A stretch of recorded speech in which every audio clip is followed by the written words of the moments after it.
turula k'i kali zaytuna yirila k'i kali turi sina kulula k'i kali magana kalifa naani galli jabi jumɛn a ko laqad khalaqna al-insana wallahi anw masa adamaden da fi ahsani taqwim tileniya ka cɛɲa la denmisɛn maa ka kamalenya tan fila n'i y'a i b'a fɛ ka kɛ den ye denmisɛn bɛ tila waati min a ko nka sa summa radadnahu asfala safilin an na tila ko o tilenen kelen de an y'o lasegin ka taa bila bɔgɔbɔgɔ ka kɔɲɔkɔɲɔ na bɔgɔbɔgɔ ka kɔɲɔkɔɲɔ i jɔlen tilenen bɛ i nana bɔ tile na ka na gɔlɔ n'i ma bere minɛ i tɛ se ka taama i b'i biri de ka taama maa min tilenen jɔlen kun don ni si sɔrɔla dɛ o de fɔra ko wa man nu'ammirhu nankusuhu fil khalqi a ko afala ta'qiluna adamaden dalen don i ka hakili sɔrɔ tuma bɛɛ ka ala bato a ɲininen don an fɛ an ka ala bato wagati bɛɛ an ka da ala la tuma bɛɛ ni min tuma sera dɔrɔn o tuma sera n'i sera nin ma sa k'i to denmisɛnya ye tuma nafila minnu seli i ka kɛnɛma n'a nana k'i dɛsɛlen i b'i sigi de ka harakan fila seli e min dɛsɛlen don kana sigili in ka seli o kana o nege bɔ i la koyi i sera o tawuru de ma dɔw bɛ yen o b'u yɛrɛ diyagoya ko fɔ n ka wuli k'an jɔ walima n ka kɛ non kana ala ye baara min ɲɛsin ma jɛ n'a ye parce que a ko waqad khalaqakum atwaran ala y'aw da lahala caman maniji jeliji sugokuru denmisɛnya kamaleniya cɛkɔrɔbaya bon ni sidun sɔrɔla dɔrɔn i bɛ gɔlɔn n'o bɛ gɔlɔn ɲɛ tɛ yeli kɛ balo bɛ gɔlɔn i bɛ ka don makɔnɔ o ye don jumɛn ye o ye malikɛl mɔti na don ye bon i bɛ ni tawuro min nana i b'o wagati min kɔnɔ o bato kɛ aw denmisɛnw ni aw bɛ se bato la ni sun ka nɔgɔ ma anw b'a encouragé an bɛ min fɔ a ye a y'a sun kɛ aw denmisɛnw an bɛ min fɔ aw ye nafila seliw la a y'a kɛ ni aw ma kɛ kuya dɔ wɛrɛ la san o san sisan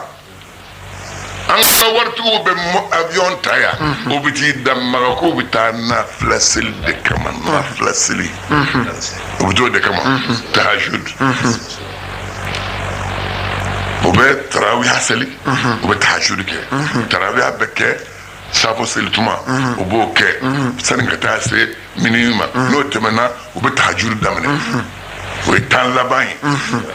kuranɛ bɛ kalan o tan laban kɔnɔ ka kuranɛ kalan k'a kɛ nafila ye ka seli n'a ye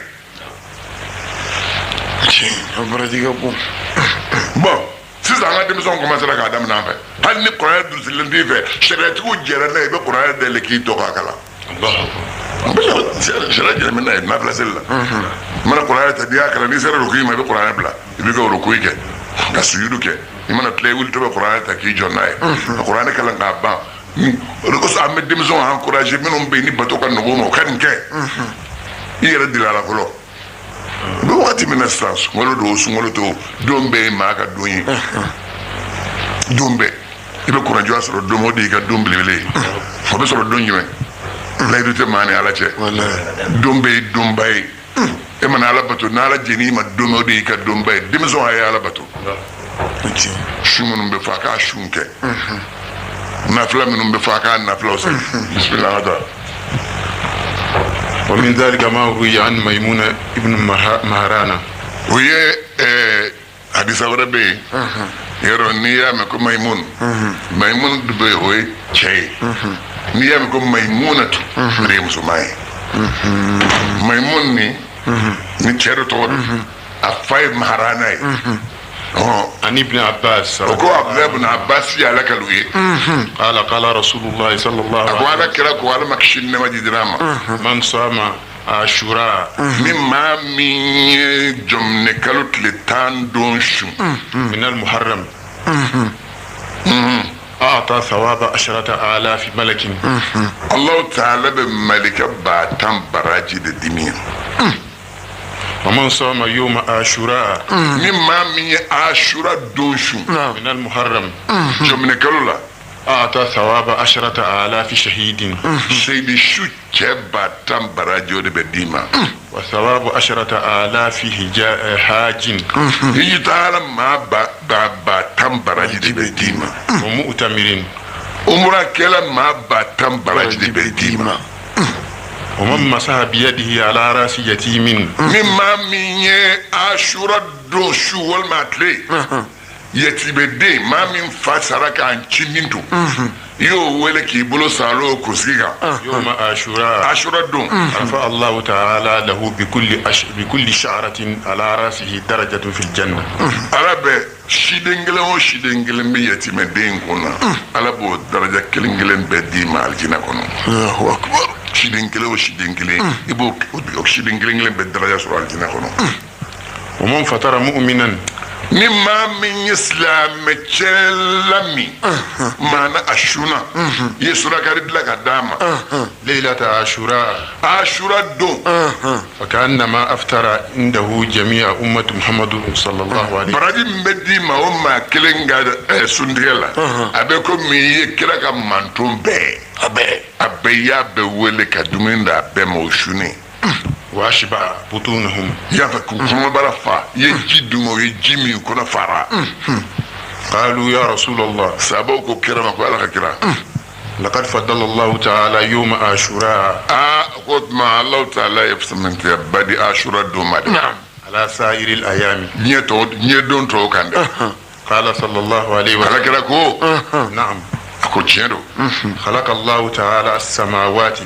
على سانغولولون فلادا يوم عاشوراء دون نعم وخلق الجبال أي كلودا يوم عاشوراء دون نعم وخلق البحار أي بجودا يوم عاشوراء دون وخلق القلم أي كلموندا يوم عاشوراء دون وخلق اللوح ورامي نوي لو المحفوظ ولا يودا يوم عاشوراء دون وخلق آدم أيام آدم دا يوم عاشوراء دون وأدخله الجنة أيام دو الجنة كنو يوم عاشوراء دون وولد إبراهيم نبي إبراهيم والله وولد إبراهيم عليه السلام يوم عاشوراء نبي إبراهيم والله عاشوراء دون نعم ونجاه الله على نبي إبراهيم كشي من النار كبوا نمرود كتصبح ترام يوم عاشوراء دون وفدى ابنه الدنيا إسماعيل على مبو من الذبح كبوا كان كلمة يوم عاشوراء دون وأغرق فرعون أي فرعون التوبج الزوم جيكون يوم عاشوراء دون وكشف الله تعالى البلاء أي بلاولي عن أيوب كبوا أيوب ما يوم عاشوراء دون وتاب الله تعالى على توبي منه على آدم أم آدم ما يوم عاشوراء دون وغفر له على يا فرما ذنبه على كجنوم يا فاي يوم عاشوراء دون وكشف الله تعالى البلاء على بلاو كرتا وتاب الله على آدم وغفر الله له وغفر الله تعالى ذنب داود نبلا داود كجنوم على يا فا عليه السلام كشف نبلا داود ما يوم عاشوراء كبي عاشوراء دوما وولد عيسى ولد عيسى نبلا عيسى ولا يوم عاشوراء كبي عاشوراء دوما ويوم القيامة دو يوم عاشوراء كبي عاشوراء دوني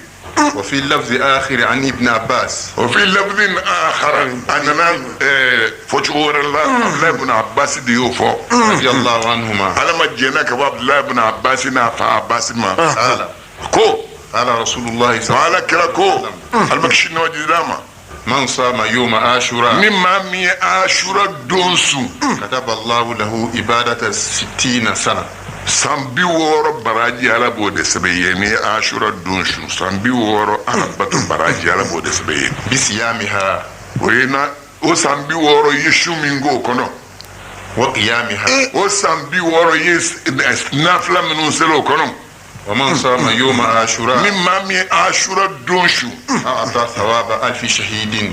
شوبا كلم براجي على بوديما ومن صام يوم عاشوراء مما مي عاشوراء دونشو كتب الله له أجر أهل 7 سماوات سامولو ولون فلاد دينغو كبراجي حكي على بوسبيه ومن فطر مؤمنا يوم عاشوراء مما مي مؤمن جلن لمي عاشوراء دون فكأنما أفتر إن عنده جميع أمة محمد أبقى محمد كمان دوم بيسنتك كيفه نيمة مك حديثه ونشوف لك وأشبع بطونهم كرمبرا ولا فا ومن مسا رأس يتيم مما من يتيم دين كملو سالو يوم عاشورا دون نعم رفعت له بكل شعرة على رأسه درجة في الجنة شيو شبه يتيم دين كنا وشدين غلين بلا جيلين درجة نيوان كروتا بديما الجنة كنو فقال عمر سيدنا مركو بن الخطاب مين خطاب الدين رضي الله عنه أنا مجيناك باما يا رسول الله ويا لا نكرا لقد فضلنا الله تعالى بيوم عاشوراء سيدنا مركو يا لا كرامة أقول ما علي أهم سمانتي يعني عاشوراء الدنيا ده قال صلى الله عليه وسلم كده يا جابي خلق الله تعالى أقول الله تعالى يدالك السماوات سامول ولون بلالا يوم عاشوراء عاشوراء دون والأرض كلو كمثله ونيونو وخلق الجبال كلو أيودا يوم عاشوراء عاشوراء دون والنجوم كلو كمثله وبوچولا وخلق العرش أي الأرشدة يوم عاشوراء عاشوراء دون والكرسي كرسي وخلق اللوح أي ولاندا يوم عاشوراء عاشوراء دون والقلم قالوا مين سبنينجي نعم وخلق جبريل أي جبريل دا يوم عاشوراء عاشوراء دون والملائكة ملكو وخلق آدم آدم أيودا يوم عاشوراء عاشوراء دون وولد إبراهيم أنا دين أنا نولي إبراهيم ولولا ولد إبراهيم في يوم عاشوراء عاشوراء دون ونجاه الله تعالى تعالى يا كشي يوم عاشوراء عاشوراء دون وفدى الله ابنه أدين إسماعيل على يوكما بو يوم عاشوراء عاشوراء دون بو كان ديالما وأغرق فرعون أي فرعون تو كالزوم جيكونا يوم عاشوراء عاشوراء دون ورفع إدريس أي دم الله إدريس كرتا يوم عاشوراء عاشوراء دون وكشف الدر أي تورو منكم من نبي الله أيوب دلا يو ولي أيوب كوا أيوب ما عاشوراء عاشوراء دون في عيسى وين نبي الله عيسى كرتا يوم عاشوراء كتا سامب عاشوراء دون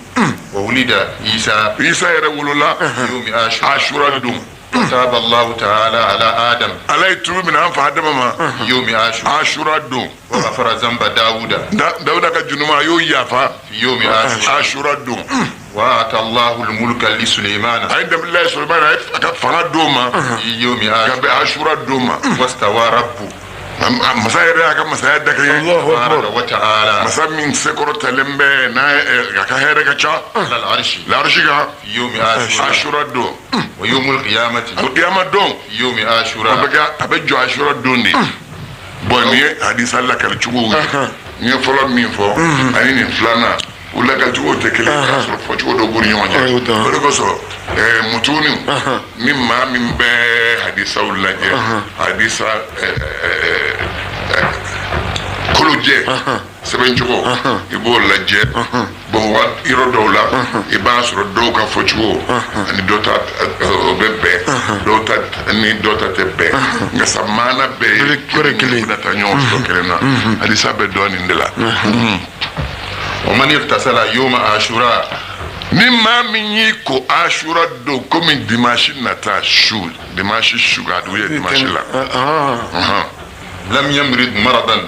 نيكو أشوكا باما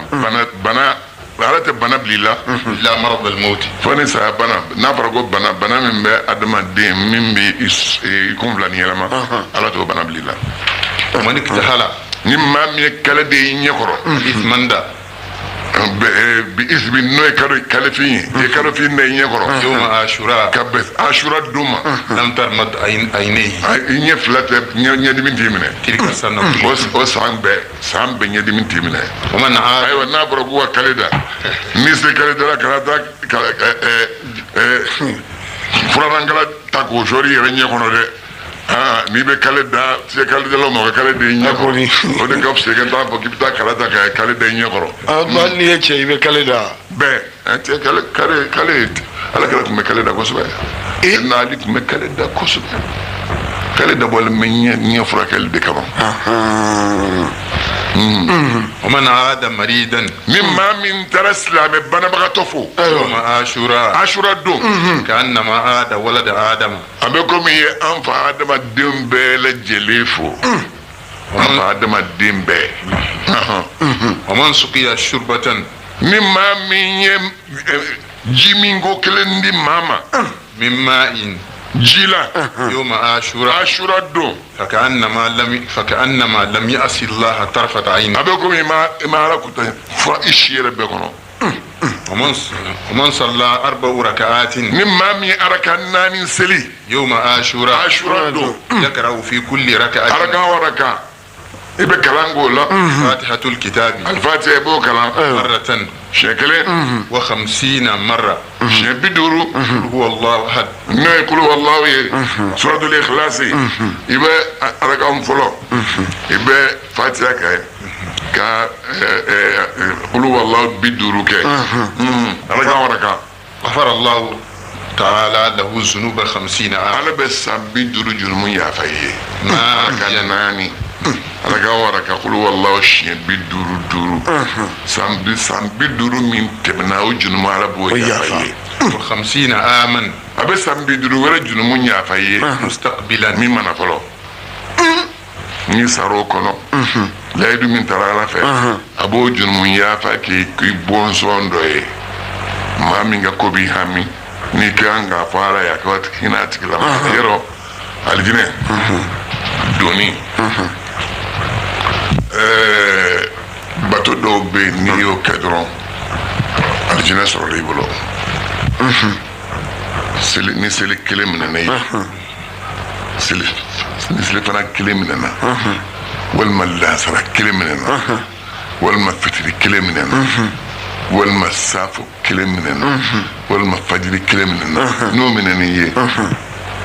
o kelen bi e ladon alijinɛ kɔnɔ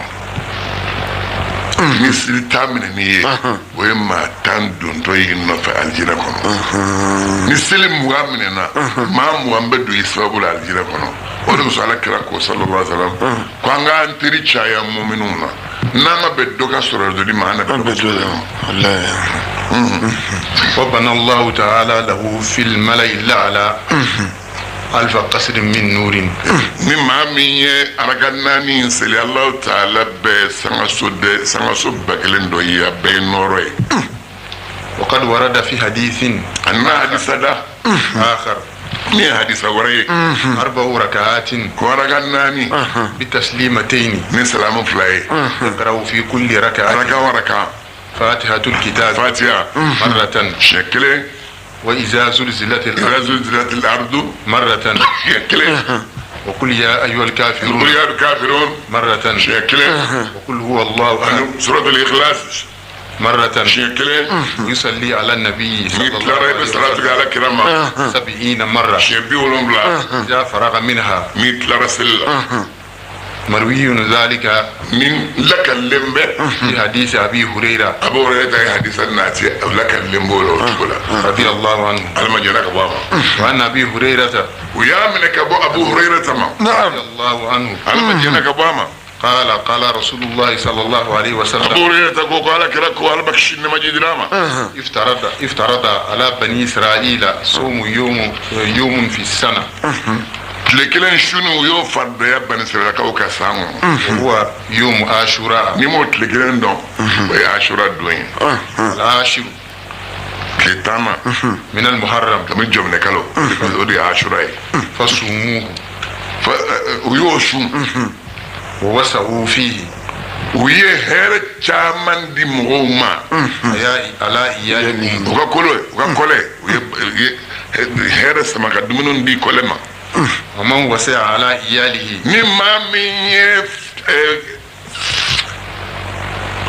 balo caman di ka kɔlɛ ma على إياله من ماله i yɛrɛ ka nafolo la في يوم عاشوراء ashura don وسع الله عليه سائر سنته o san bɛɛ alahu taala bɛ yiriwali k'i ma n'i ye yiriwali k'i ka denbaya ye o ka dumuni kɛ ka fa ɲinan ye sankura donna n'o olu y'o dun k'o fa olu falen o san bɛɛ i mana i bolo don fɛn fɛn na ala b'a ɲɛ i bolo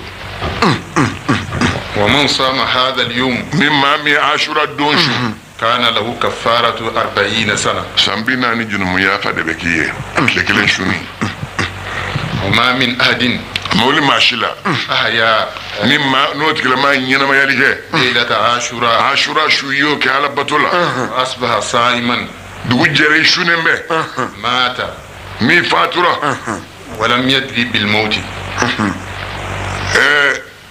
saya tɛ tɔɔrɔ si s'i ma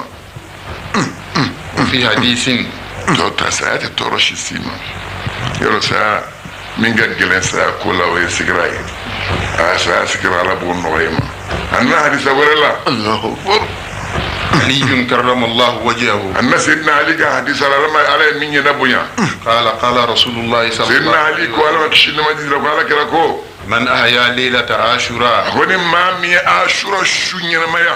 أحياه الله تعالى ما شاء Allahu taala bɛ o tigi la maa ɲɛnamaya fɛn na ni min cogo min ka di ale ala ye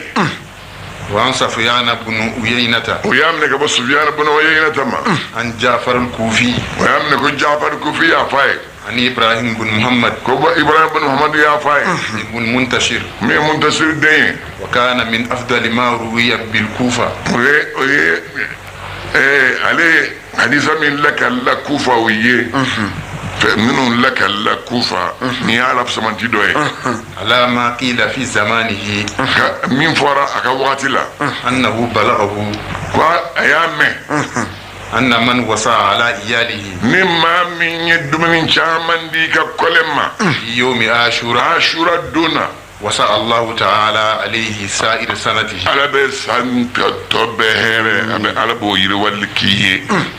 قال سفيان Sufiyana ko رحمه الله ala ma jɛnɛ ka bɔ a ma فجربنا ذلك a ko olu ye nin ko in sɛgɛsɛgɛ منذ 50 سنة k'a bɛ san 50 bɔ u bɛ k'a sɛgɛsɛgɛ فلم نرى إلا ساعة walahi u y'a kɛ san o san n'u y'a kɛ ka balo di denbaya ma o san u bɛ hɛrɛ sɔrɔ san o san n'u y'a kɛ ka balo di denbaya ma o san u bɛ hɛrɛ sɔrɔ وأنا عبد الله o y'a minɛ ka bɔ Abudulayi ma رضي الله ala عنه ma jɛnɛ ka bɔ a ma قال a ko قال رسول الله صلى ko الله ala kɛra ko ala ma kisi ni ma ji dira a ma من وصي على أهله ni maa min ye yiriwali k'i ka dungenw ma في يوم عاشوراء Ashura don وصى الله عليه سائر سنته o san bɛɛ Alahu taala bɛ yiriwali k'i ma وقيل عن بعض السلف o y'a minɛ ka bɔ maa ɲuman tɛmɛnen dɔw ma أنه قال o ko من صام يوم الزينة ni maa min ye masiri don n'i y'o su يعني يوم n'o عاشوراء ye Ashura don ye أدرك ما فاته fɛn min n'o taara k'i da i b'o sɔrɔ من صيام سنة kabini san sun na ومن تصدق فيه ni maa min ye saraka bɔ Ashura don يومئذ o don na أدرك ما فاته fɛn min mana taa k'i da i b'o sɔrɔ من صدقة سنة kabini san saraka la n'i ye saraka bɔ Ashura don saraka min y'i dan san tɔ kɔnɔ i b'o balaji sɔrɔ وقال يحيى Yahya ko بن كثير min ye Kathiri den ye رحمه الله ala ma hinɛ n'a la من اكتحل يوم عاشوراء ni maa min ye kɛlɛ de ye ɲɛkɔrɔ Ashura don بكهل ni kale ye فيه مسك ni misiki b'o la لم يشك عينيه a ko o tigi la ma ɲɛkisɛ fila tɛ i tɛ a dama kasi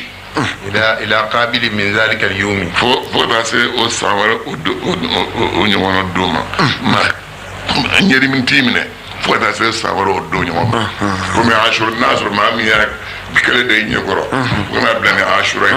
n'i y'a da i ɲɛkɔrɔ nin n'a fɔ san wɛrɛ Ashura ala m'o yira Amin, amin, amin. وأخبرنا أبو نصر Abu Nasir y'a fɔ an ye عن والده k'a fa y'a fɔ a ye بإسناده a ye kuma in sɛbɛn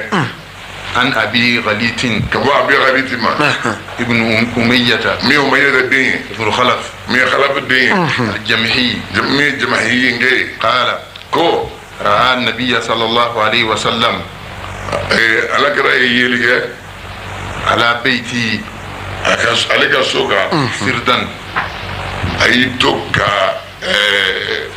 ɲama tutu kira y'o ye ale ka so sanfɛ فقال kira ko هذا أول طائر a ko nin de ye kɔnɔ fɔlɔfɔlɔ ye صام يوم عاشوراء kɔnɔ fɔlɔ min ye Ashura don su ko ɲama tutu Ɲama tutu. k'o de fɔlɔ ye Ashura don su وقال قيس Kayisi ko ابن عبادة min ye o b'a dɔn den ye كانت الوحش a ko kungosogo kun kɛra تصوم يوم kun عاشوراء bɛ Ashura don su bɔn ninnu ye Ashura kow ye komi wagati bɛ ka se على من جمعه قرزقي بكوفو مسعى شو على ما دمسن شاما يرى وشران امين يا ربي. اللهم ربنا لا تزغ قلوبنا امين بعد إذ هديتنا يا ربي. وهب لنا من لدنك رحمة إنك أنت الوهاب. امين ربنا أتمم لنا نورنا يا ربي. واغفر لنا إنك على كل شيء قدير. آمين. سبحان ربك رب العزة عما يصفون. آمين. وسلام على المرسلين الحمد لله رب العالمين. يا الله على الصنامة ni asiraka nyambulo ana transmis